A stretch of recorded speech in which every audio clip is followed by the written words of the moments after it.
Assalamualaikum. Hai, hari ini kita akan tengok subtopik 6.6 iaitu larutan piawai.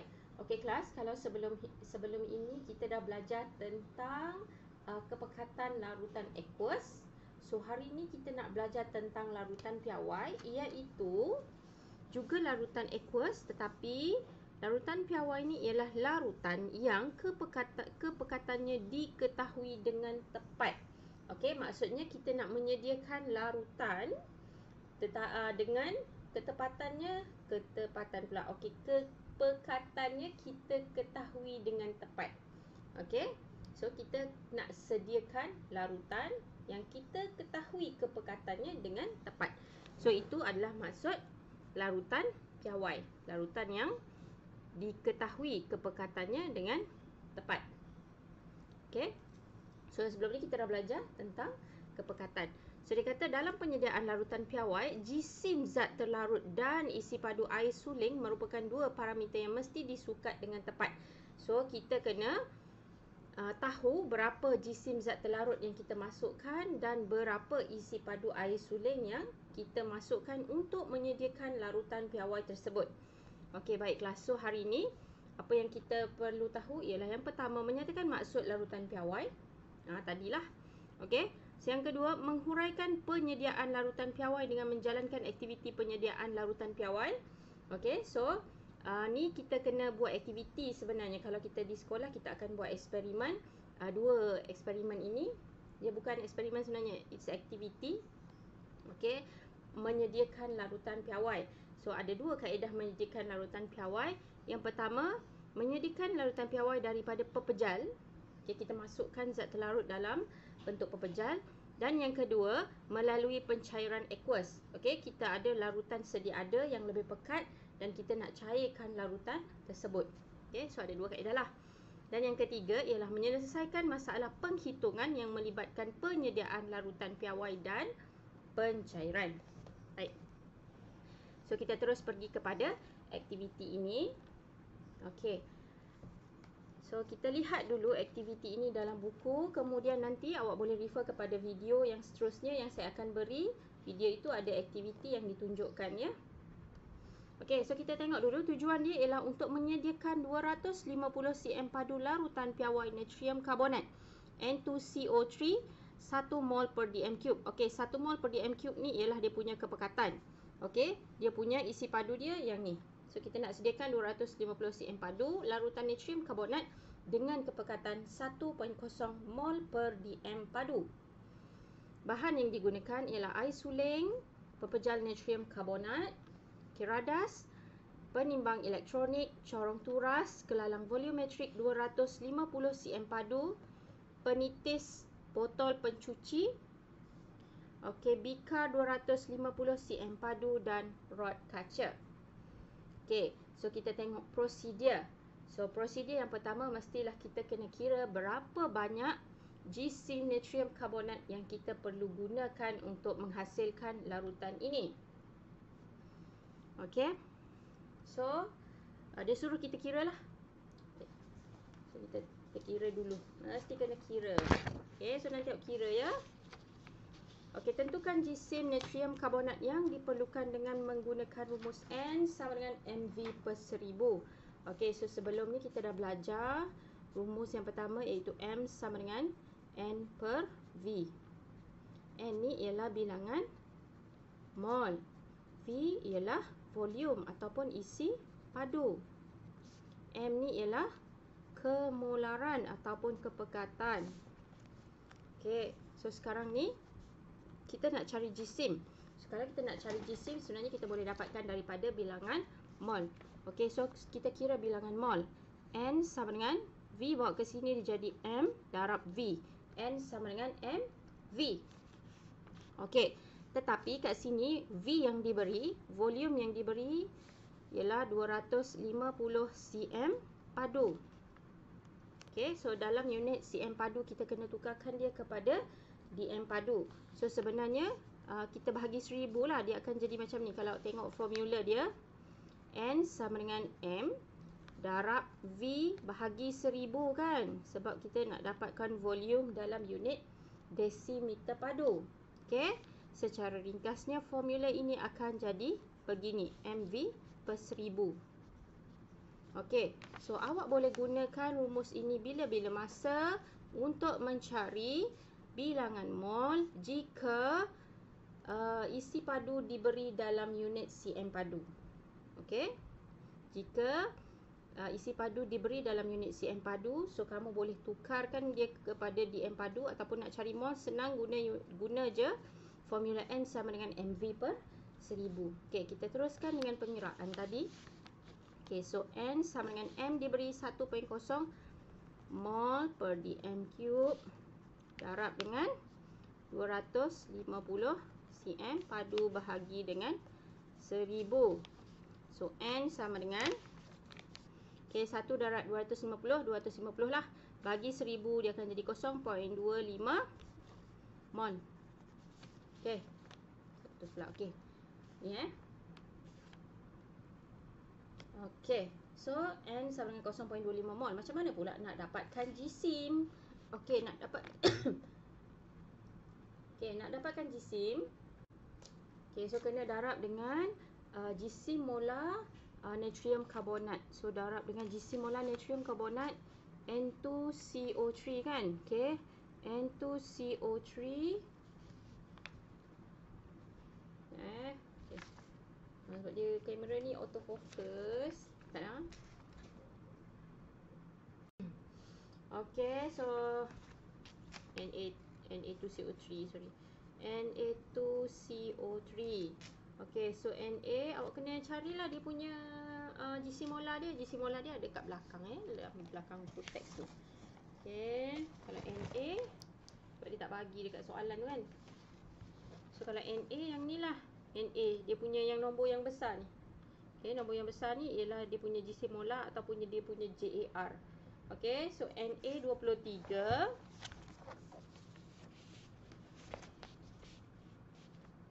Okey, 23 darab 2 tambah karbon 12 tambah 16 darab 3. Okey, so kiralah. Calculator. Okey, 23 darab 2 tambah 12 tambah 16 darab 3. Ni kena kira betul-betul ni kurungan ni. Kena tahulah matematik dia macam mana. Okey, so 106. 0.25 darab 106. So darab dengan 0.25, so akan dapat 26.5 gram. Okey, so you akan dapat 26.5 gram Na2CO3 yang perlu dimasukkan ke dalam digunakan dalam penyediaan ini. Okey, so 26.5 gram. Okey, kita tengok langkah yang seterusnya. So yang seterusnya dia kata timbang jisim yang telah ditentukan dengan penimbang elektronik. Okey, so kita timbanglah 26.5 gram natrium karbonat. Kemudian tambahkan 100 cm padu air suling ke dalam pepecahan natrium karbonat di dalam sebuah bikar. So kita campurkan dulu dengan 100 cm3 air untuk nak larutkan natrium karbonat tersebut. Yang keempat, kacaukan campuran dengan rod kaca sehingga pepecahan natrium karbonat terlarut sepenuhnya di dalam air suling. Dan seterusnya, pindahkan larutan natrium karbonat ke dalam kelalang volumetrik 250 cm3. Okey, kelalang volumetrik ni dia ada banyak saiz. Okey, bergantung kepada berapa volume ataupun isi padu yang kita nak. So, kalau kita nak 250 cm3, kita guna kelalang volumetrik 250 cm3. Okey, menggunakan corong turas ya. Kemudian kita bilaskan bikar dengan air suling. Okey, sebab tadi air tadi kita masuk 100 je kan. So sekarang kita bilas dulu bikar tu dengan air suling untuk nak pastikan semua air bilasan dipindah ke dalam kelalang volumetrik. Supaya kalau ada lagi larutan yang melekat dekat dinding bikar tu, semuanya kita pastikan dimasukkan ke dalam volumetrik. Okey, kemudian corong turas pun kena bilas juga. Okey, kemudian bilaskan corong turas dengan sedikit air suling. Semua air bilasan juga dipindah ke dalam kelalang volumetrik. Dan alihkan corong turas. Okey, kita alihkan corong turas. Kemudian kita tambahkan air suling sehingga paras larutan menghampiri tanda senggatan pada kelalang volumetrik. Okay, ni nama dia kelalang volumetrik. Okay, so kita tambahkan air. Kita tambah, inilah. Okay, so kita tambahkan air sehingga menghampiri dia punya tanda senggatan ni. Kalau dia sampai tanda senggatan ni, maksudnya 250 cm padu lah. Okay, dah dekat-dekat nak sampai tu, kita gunakan penites supaya nanti tak terlebih. Sebab kalau terlebih, kita tak boleh keluarkan balik tau. Okay, so kita kena masukkan tepat-tepat. Bila dah nak sampai dekat tanda senggatan, kita masukkan air suling. Selebihnya menggunakan penites. Okay, setelah itu kita akan tutup dia dengan menggunakan tutup kelalang volumetrik dengan penutup. Kemudian kita goncangkan sambil terlangkupkan kelalang volumetrik beberapa kali sehingga larutan menjadi sebati ataupun homogen lah, kita panggil homogeneous. Okay, so kita terlangkupkan tu maksudnya awak akan tunggang terbalikkan dia punya kelalang volumetrik ni. Jangan risau dia tak tumpah. Okay, so nanti siap. Okay, itu sajalah cara penyediaan dia. Okay, so itu menggunakan pepejal. Okay, so kita tengok yang seterusnya. Yang kat bawah ni boleh baca. Ni dia cerita tentang natrium hydroxida. Natrium hydroxida ni dia dalam bentuk macam pellet macam tu. Dia warna putih. Dan dia senang menyerap air sebenarnya. Okay, ataupun bersifat hygroskopik. So kalau kita nak ambil pepejal natrium hydroxida yang tulen, yang tak bercampur dengan air tu susah. Okay, so dia kata keadaan ini menyebabkan jisim natrium hydroxida tidak dapat ditimbang dengan tepat. So kepekatan nak sediakan larutan piawai untuk natrium hydroxida ni yang tepat tu sukar. Okay, nanti awak baca ya. Okay, so kita tengok yang seterusnya ialah melalui kaedah pencairan. Okay, ini adalah penyediaan larutan piawai melalui kaedah pencairan. Okay, kaedah ini melibatkan penambahan air kepada suatu larutan piawai yang pekat atau disebut larutan stok. Okay, larutan awal tu, larutan yang pekat tu juga disebut sebagai larutan stok untuk menghasilkan larutan yang lebih cair. Okay, so dia kata semasa pencairan, air yang ditambah kepada larutan aqueous akan mengubah kepekatan larutan itu tetapi tidak mengubah bilangan mol zat terlarut yang terdapat di dalam larutan itu. Apa maksud dia ni? Okey, maksudnya ialah katakanlah zat terlarut dalam ni, saya katakan kalau kita tengok kat sini lah zat terlarut, dia bagi 1 2 3 4 5. Okey, ada 5 lah bintik zat terlarut kat dalam ni, ada 5. 1 2 3 4 5. Bila kita tambahkan air, volume dia akan berubah. Isi padu dia berubah. Tetapi bilangan zat terlarut dia masih sama kan? Tidak berubah. Kalau dalam ni tadi ada 1 sudu gula, bila kita dah tambahkan air suling, dalam ni pun masih ada 1 sudu gula. Cuma bezanya ialah kepekatan dia semakin berkurang, dia semakin cair dan isi padu dia juga bertambah, tetapi bilangan mol dia sama. So apa yang kita nak katakan kat sini ialah N1, ini N1 sama dengan N2. N ni ialah bilangan mol. Okey, bilangan mol dalam larutan awal sama dengan bilangan mol dalam larutan akhir. Okey, kat sini N1 sama dengan N2. Dan kita dah belajar tadi N sama dengan MV. Okey. Dan sekiranya volume ini diberi dalam unit cm padu, kita boleh bahagi dengan 1000 untuk nak dapatkan N. Okey. So dia punya formula sebenarnya, okay, saya tulis kat sini N1 sama dengan N2. Okey. So N sama dengan MV. M1 V1 sama dengan M2 V2. Atau M1 V1 bahagi 1000 sama dengan M2 V2 bahagi 1000. Samalah. Okay. So basically formula untuk pencairan yang ni lah. M1 V1 sama dengan M2 V2. Sekiranya diberi dalam cm padu, dia punya volume boleh letak bahagi 1000 di bawah ni. Yang ni Okay. So itu ialah formula untuk pencairan. So kita terus pergi kepada dia punya aktiviti penyediaan. Okey, so dalam aktiviti ini kita nak menyediakan 100 cm padu larutan piawai natrium karbonat N2CO3 0.2 mol per dm cube. Kita nak sediakan 100 cm cube larutan natrium karbonat dengan kepekatan 0.2 mol per dm cube. Okey, bahan ni ialah air suling dan larutan natrium karbonat 1.0 mol per dm cube. So ini ialah larutan stok dia, natrium karbonat 1.0 mol per dm cube yang kita dah sediakan dalam aktiviti sebelum ini. Kemudian radas dia ialah kelalang volumetrik 100 cm3, penitis, corong turas, pipet, botol pencuci, pengisi pipet dan bikar 100 cm3.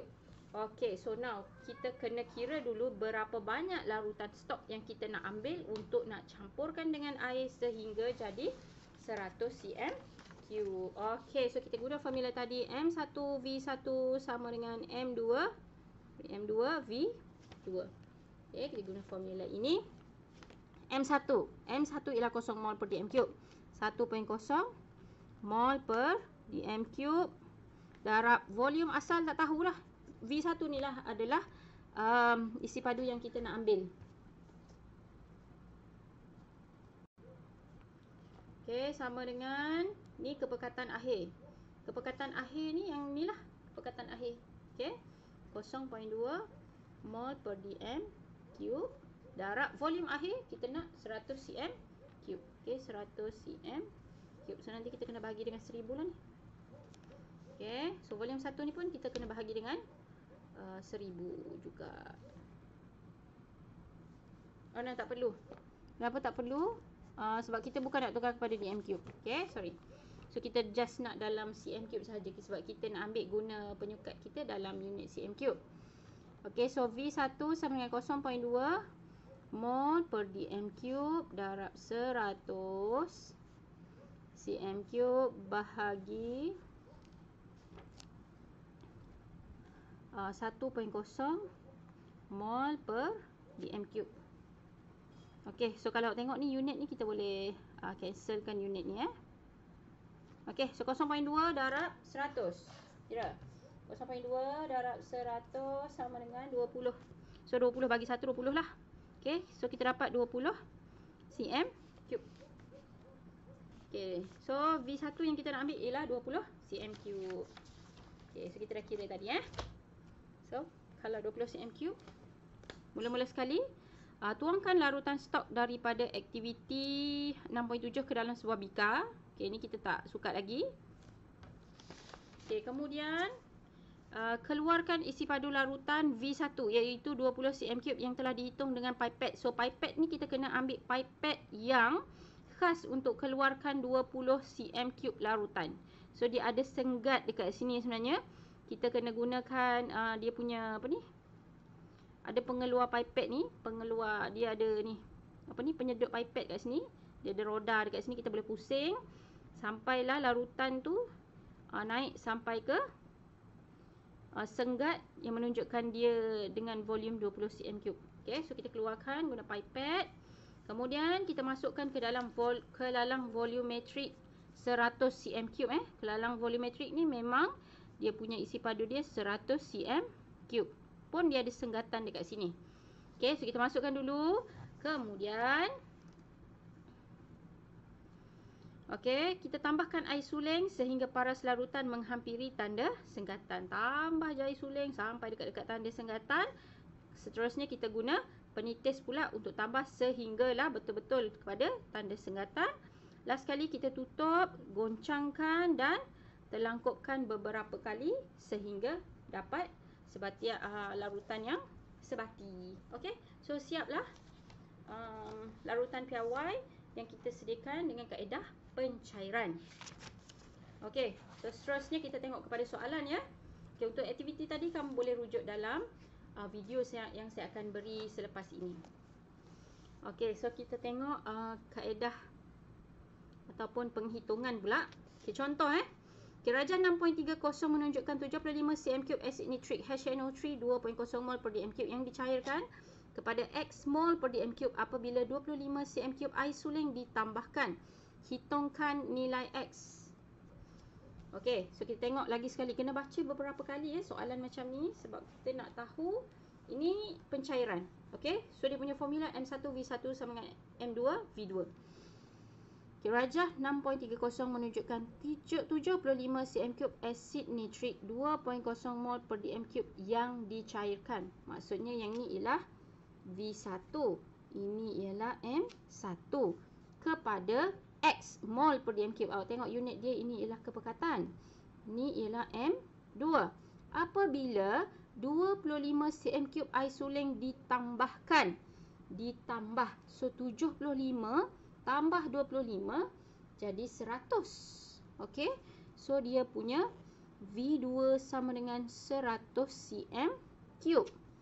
Okey, hitungkan nilai X. So dia nak M2.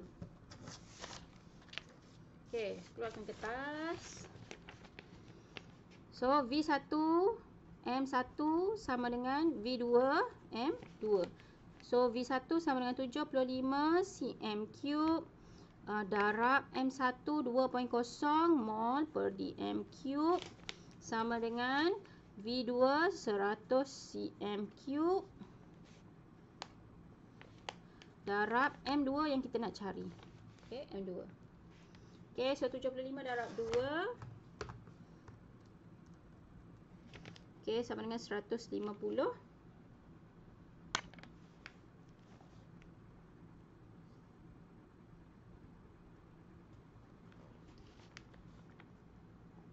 Ini boleh cancel dengan yang ni nanti ya. Dengan yang ni. Oh sorry. Tak payahlah cancel. Okey, so 150 sama dengan 100 cm3 darab M2 lah. Saya berapa warning ah. Okey. So ni bawa pergi sini 150 bahagi 100 sama dengan M2. 150 bahagi 100. 1.5 sama dengan M2. So M2 sama dengan 1.5 mol per dm3. Okey. Sebenarnya yang boleh cancel tadi yang ni, ini. Ini boleh cancel. Yang ni tak payahlah cancel sebab kita nak cari kan. Okey, unit ni kita cancel. Okey, so jawapan dia ialah 1.5 mol per dm3. This one. Okey. Ni. So ni macam mana kita dapat 1.5 mol per dm3. Okey, kita tengok contoh yang seterusnya. Tentukan isi padu asid hidroklorik HCl 2.0 mol per dm3 yang perlu dipipetkan ke dalam sebuah kelalang volumetrik 250 cm3 untuk menghasilkan asid hidroklorik HCl 0.2 mol per dm3. Macam saya cakap tadi, memang kita kena baca dengan teliti supaya kita tahu mana M1, mana V1, mana M2, mana V2. Okey. Saya naikkan sikit. Okey, dia kata tentukan isi padu asid hidroklorik yang perlu dipipetkan. Maksudnya yang kita nak ambil lah. So yang kita nak cari sekarang ialah V1. V1 yang kita nak cari. M1, this one is M1.